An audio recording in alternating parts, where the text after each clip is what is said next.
Fly my helicopter, and I'll make your son the heir to half my wealth." Richard Blackstone's mocking voice rolled across the rooftop terrace of his Manhattan penthouse, dripping with arrogance. He gestured toward the gleaming aircraft parked beside the infinity pool as guests from New York's upper crust gathered around, hungry for spectacle.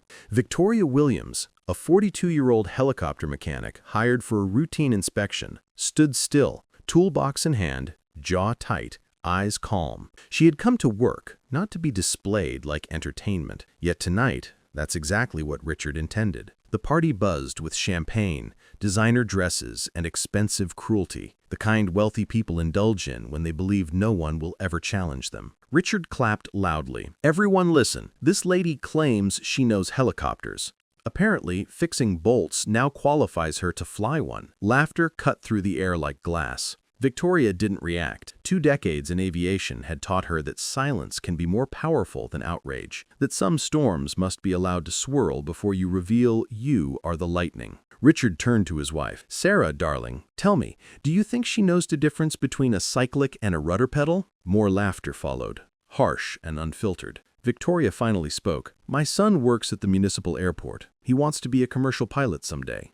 "Oh, adorable," Richard sneered. "Dreams are cute, but piloting requires class, education. People like you, well, let's just say the sky isn't for everyone." His words were sharp, designed to cut. But Victoria held her ground. Richard raised his champagne glass. "Here's a deal. If you can lift off, circle this building and land safely, I'll give your son 50% of my fortune. $800 million. The terrace fell silent. Even the waiters froze. "And if I fail?" Victoria asked quietly. Richard grinned, loving the attention. "Then you sign a statement admitting that people of your background shouldn't aim for things beyond their place. I'll post it on all my platforms. 2 million followers will see it." A collective gasp swept the crowd. Victoria paused, eyes drifting from the helicopter to the guests watching her like an animal in a cage. For a moment she seemed unsure, or perhaps simply calculating. "I accept." A strange discomfort rippled through the crowd.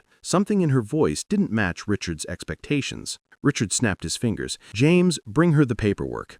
She signed everything without blinking. Guests whispered, "Why does she look so calm? Is she actually confident? She's just a mechanic, right?" Victoria walked toward the helicopter. Something shifted in her posture, no longer the quiet worker, but someone stepping onto familiar ground. She climbed inside, adjusting the seat, and touching the controls with an ease that made a few guests exchange wary glances. Inside the cockpit, her movements were fluid, precise. Margaret Whitmore leaned toward her husband. "She handles that machine like she's done this before." Richard shouted, "Are you ready to embarrass yourself? Don't worry, I'm streaming this live." His Instagram exploded. 2 million viewers watching a mechanic prepare to crash a billionaire's aircraft. Meanwhile, across the city, in a small hangar, Victoria's son Michael watched the live stream alongside his aviation classmates. His smile widened. "Show them, Mom." Victoria placed on the headset, contacted the control tower, and her voice suddenly changed.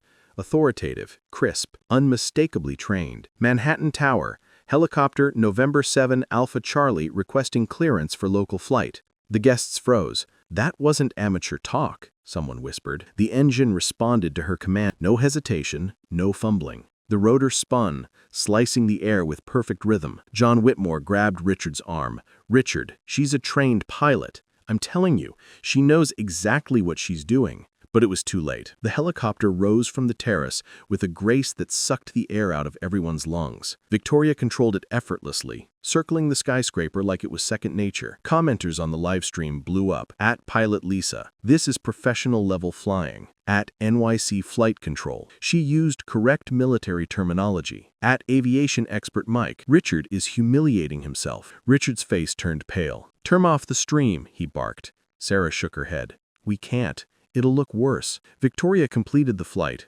returned to the terrace, and landed with such perfect smoothness that even seasoned pilots would applaud. She stepped out calmly. "Was that satisfactory, Mr. Blackstone?" No answer. 50 elite guests stared in stunned silence. Victoria pulled out her phone. "While you were preparing your little show, I was doing some research." Richard's face drained of color. "Richard Blackstone. Assets $1.2 billion, currently under IRS investigation for $400 million in offshore tax fraud." The terrace erupted in horrified whispers. She continued, 3 sexual harassment lawsuits, 5 minority-owned businesses defrauded, 12 families illegally evicted through bribery. "No, stop, enough," Richard begged. "You tried to destroy my dignity. I'm just stating facts." Then, she dropped the real bomb. "My full name is Victoria Williams, CEO of Henderson Aviation Solutions."